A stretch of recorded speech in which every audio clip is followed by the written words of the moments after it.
May I present my delegation? We have come from India with a delegation of 7 members of parliament and 1 ambassador. And we, in the 7 members, represent 5 political parties, 7 different states. Our example. There you are. 7 different states, 3 different religions. It's a diversity of India. But we are united in the message we bring, and that's what I'll be talking to you about in a minute. Our new ambassador has just presented his soft credentials this morning. So I had opportunity after. I arrived last night. So we hope that he will be seeing more of you in the time to come. But may I briefly present my colleague, Mr. Bhuvaneshwar Kalita is a senior member of parliament from Assam in the northeast of India. Mr. Sarfaraz Ahmed is from Jharkhand in the east as well. Taranjit Sandhu is our former ambassador in Washington till last year. On the left is Ambassador Dinesh Bhatia. Then we have Tejasvi Surya, who's a member of parliament from Bangalore.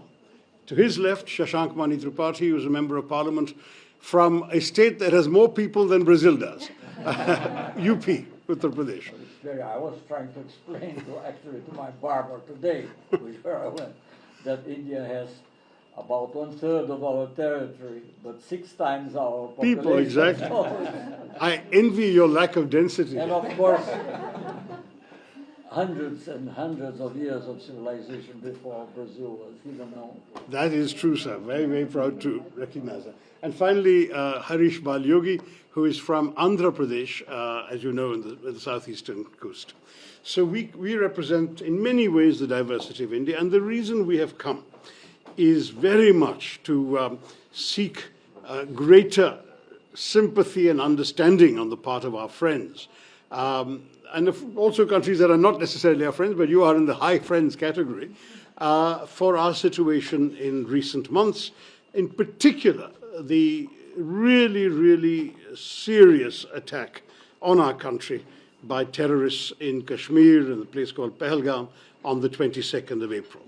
I must say that we saw the statement by Brazil. We were also very touched by President Lula telephoning our Prime Minister personally to express his concern and condolences.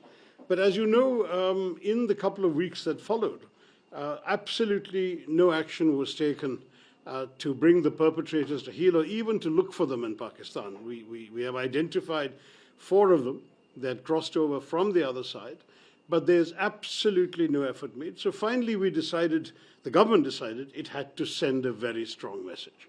And this is why on the 7th of May, India struck 9 terrorist bases. And I say this very carefully. You know, also from your years at the United Nations, and I think this is the first time I'm seeing you in an Indian capacity. I've always met you as a UN official. Let me say that here we are looking at organizations listed by the 1267 Committee at the UN. These are organizations whose terrorist standing is not in doubt. They're also on the terrorist designate list of the United States government. And their headquarters, base camps. In the United Nations also. Yes, in the sanctions, Terrorist Sanctions Committee, 1267 Committee. So I just wanted to say that we chose targets very carefully where every one of them was clearly and explicitly linked to, or the base of, or the training camp of one of these proscribed organizations. Second, we took great care to do so at night, 1:05 to 1:30 in the morning, to minimize any risk of collateral damage, civilians and so on. Normal life was, everyone should be asleep at that time. And then we also explicitly avoided any Pakistani government target, any civilian target, and any military target. So the whole idea was to signal we are not trying to start a war, we are just conducting retribution for an act of terror, which was a really vile act. 26 people killed. They singled out the men on the basis of their religion. They shot them dead in front of their wives and children. It was really horrendous. And it was meant, of course, to do the maximum possible damage to India, to disrupt the Kashmiri economy, which was booming, to end the prospects of tourism flourishing in Kashmir. Tourism had gone up by 100% in the preceding 12 months, to also perhaps create a communal backlash in India, because these people said, are you Hindu? Bang. can you recite the first verse of the Quran? Then we'll spare you. And in fact, they spared one man because he could recite. And this was clearly intended to send the message.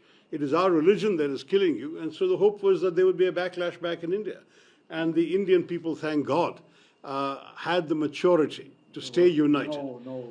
Absolutely. Nothing like that.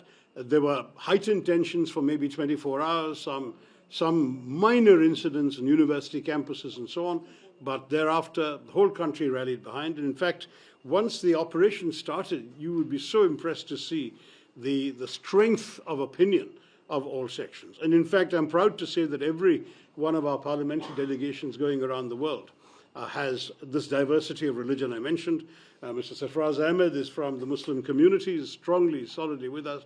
We've had others leading voices from the Muslim community. And of course, the Kashmiri people, the Kashmiri chief minister, who was elected in an election with a 64% turnout quite recently. He has been really exemplary in speaking up for India and against this hateful terrorism.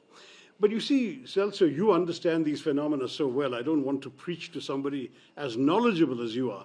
But this is a particularly troubling matter because it is about the use of terrorism as an instrument of state policy. You know, when we struck those terror bases on the 7th, as I said, every one of those bases identified linked to terror. Next morning, there is a funeral at one of the sites, conducted by a person who's also named in the committee, Hafiz Abdul Rauf, who's an elite figure named in the United Nations Sanctions Committee.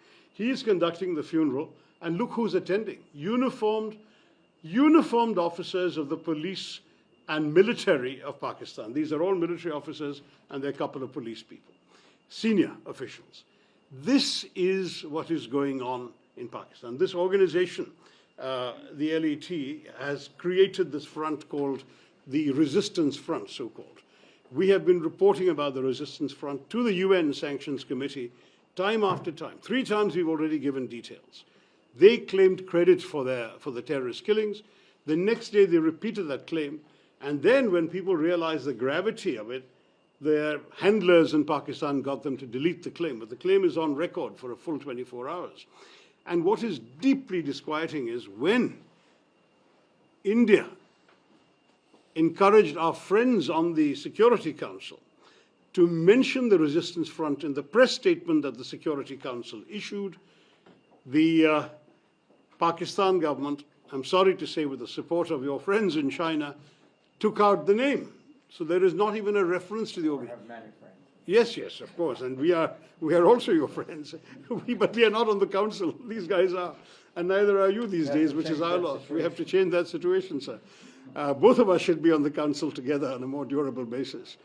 But to come back to the story, so we conducted this. The Pakistanis were told very clearly, and the world was told, this is a retribution, not the beginning of a war. If you leave this alone, we will leave you alone. Pakistan instead chose to react with disproportionate artillery shelling on civilian areas. They killed 19 civilians in one district alone, Poonch in Kashmir.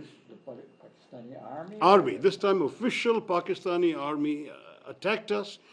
They killed 19 civilians. They hit a Sikh temple, a Gurudwara. They hit a convent, the convent of the Carmelites of Mother Mary. They killed civilians in homes. They killed traffic on the streets. It was absolutely shocking. At that point, we also retaliated. There was no declaration of war, but we hit them back very hard. The day after that, they sent drones and missiles. Over 400 drones came across our border, and they fired missiles. I'm proud to say our air defenses proved equal to the task. We, in turn, on the night of the 9th, 10th of May, hit 11 Pakistani military targets. These were airfields of the Pakistani Air Force. It was when, more or less. Well, we to keep the calendar, this is more or less. So the whole thing is 88 hours. The entire conflict was 88 hours. Because once we hit these airfields, and there are satellite pictures, not just from us, but commercially available satellite pictures, showing craters in the main airfields of the Pakistan Air Force, after that they asked for peace. They said, let's stop firing.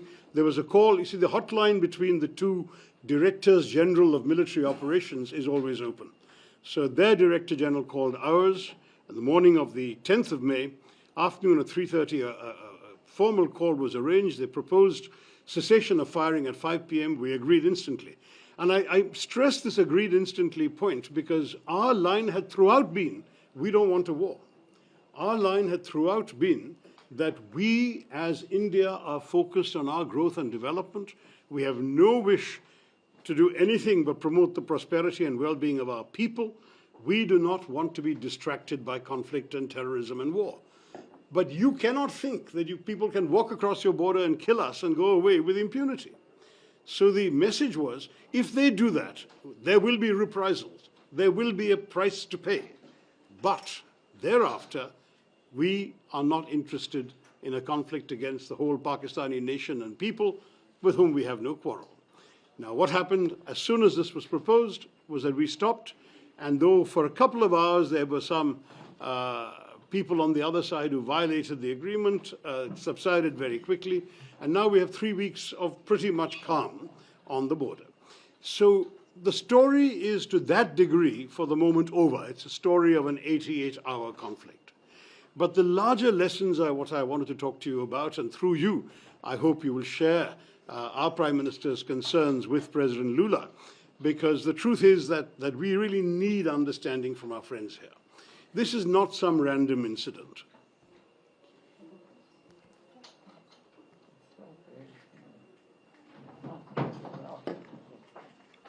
This is not some random incident, also. This is very, very seriously part of an organized effort by elements within Pakistan to systematically undermine the Indian state.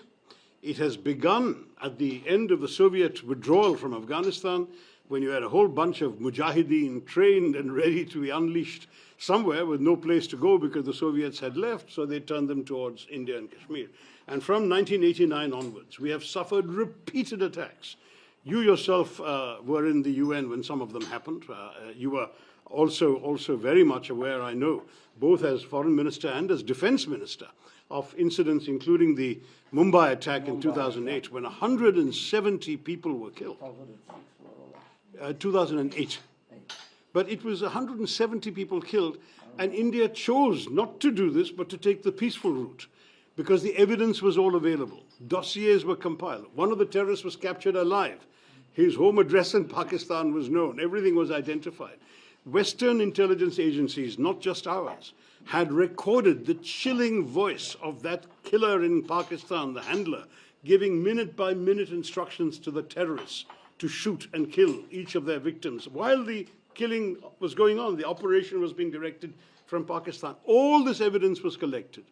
And we thought, the government, which was at that point my party's government, Dr. Manmohan Singh's government, thought that this convincing dossier will result in the end of Pakistani terrorism, that the whole world will tell Pakistan not acceptable, so on and so forth. I'm sorry to say it didn't happen.